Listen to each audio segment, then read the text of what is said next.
मार्च 2020 का वक्त था। पूरी दुनिया में कोरोना महामारी ने दस्तक दी थी। देश में भी कोरोना का डर और अफरा तफरी का माहौल बन चुका था। इसी बीच एक खबर आई कि दिल्ली के निजामुद्दीन में तबलीगी जमात का प्रोग्राम हुआ, जिसमें देश विदेश से लोग शामिल हुए थे।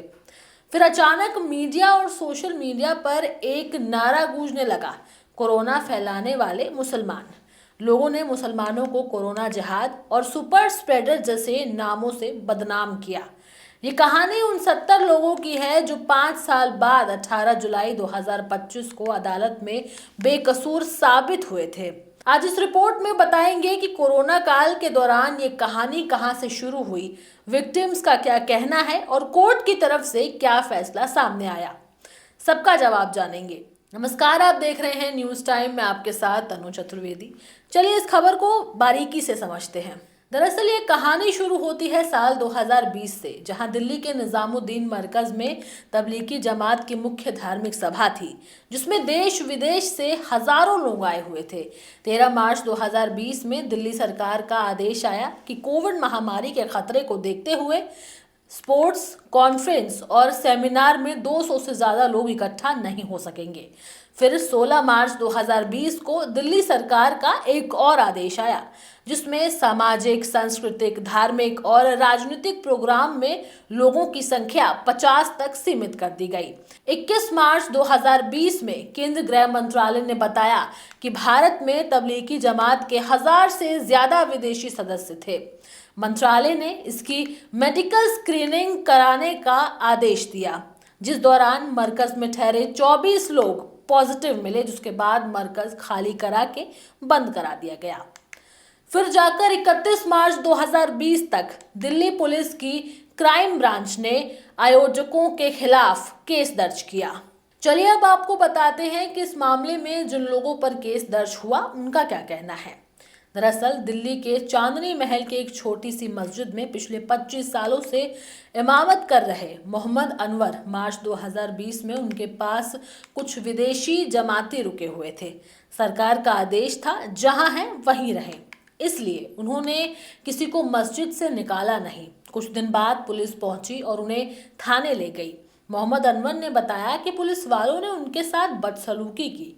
अनवर बताते हैं कि 6 घंटे तक टॉर्चर, फिर केस और उसके बाद सालों तक कोर्ट कचहरी के चक्कर लगाए। वहीं एक और विक्टिम छोटी मस्जिद के सदर सफीकुद्दीन की कहानी भी ऐसी ही है। उनके मस्जिद में मलेशिया से आए कुछ जमाती रुके थे। जब पुलिस आई तो उन्हें भी थाने बुलाया गया और उनके खिलाफ केस दर्ज कर कार्रवाई की गई। दिल्ली के दरियागंज की एक मस्जिद के इमाम मोतियुर रहमान की कहानी और भी चौंकाने वाली है। लॉकडाउन के बाद वो खुद थाने गए और बताया कि कुछ जमाती उनके पास रुके हुए हैं, लेकिन पुलिस ने उल्टा उनके खिलाफ ही केस दर्ज कर दिया।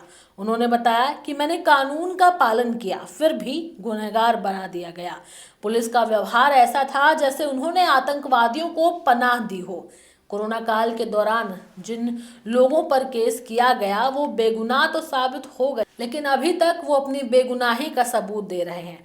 इस मामले पर कोर्ट का भी फैसला सामने आया, जिसमें कोर्ट ने खुद ये सवाल किया कि न सबूत न जुर्म, फिर किस बात का केस। 5 साल तक ये लोग कोर्ट में पेश होते रहे, बार बार सुनवाई टलती रही। फिर जाकर 2021 में 70 भारतीयों और 193 विदेशियों के खिलाफ केस रद्द करवाने के लिए हाई कोर्ट में याचिका दाखिल की गई।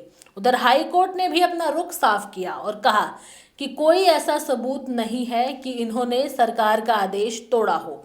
चार्जशीट में ये कहीं नहीं लिखा कि कोई व्यक्ति कोरोना पॉजिटिव था। इसके साथ ही मस्जिदों में धार्मिक कार्यक्रम नहीं, सिर्फ रुकने की जगह दी गई थी, इसलिए ये लोग कहीं से भी गुनहगार नहीं माने जाते। इसके बाद अदालत ने दिल्ली पुलिस की सभी 16 चार्जशीट रद्द कर दी। यहाँ भी सवाल खड़े होते हैं कि जांच एजेंसी ने जो सबूत पेश किए वो पर्याप्त नहीं थे। ये कहानी सिर्फ तबलीगी जमात की नहीं, ये पूरी कहानी महामारी से जुड़ी है। जहाँ पूरा देश इस महामारी से जूझ रहा था, वहाँ मरकज को भी बंद करने के आदेश दिए थे, लेकिन फिर भी जमात के लोग अलग अलग जगह इकट्ठा हुए। इसके चलते दिल्ली पुलिस ने उन पर कार्रवाई की, लेकिन जाँच एजेंसियों द्वारा दिए गए सबूत कोर्ट को कम नजर आए, जो कि जांच एजेंसी नहीं जुटा पाई। कोरोना वायरस ने शरीर मारा और झूठी खबरों ने इंसानियत को। अब ये 70 लोग 18 जुलाई 2025 में बेकसूर साबित हो गए हैं। अब देखने वाली बात यह होगी कि इन लोगों की बेगुनाही के बाद क्या दिल्ली पुलिस इस केस की अपील ऊपरी अदालत में करेगी या फिर ये केस यहीं रुक जाएगा। बहरहाल अब आप लोगों का इस पर क्या कहना है, आप भी हमें कमेंट करके ज़रूर बताएं। हमारे चैनल न्यूज़ टाइम को सब्सक्राइब करें, लाइक करें और शेयर करना ना भूलें। नमस्कार।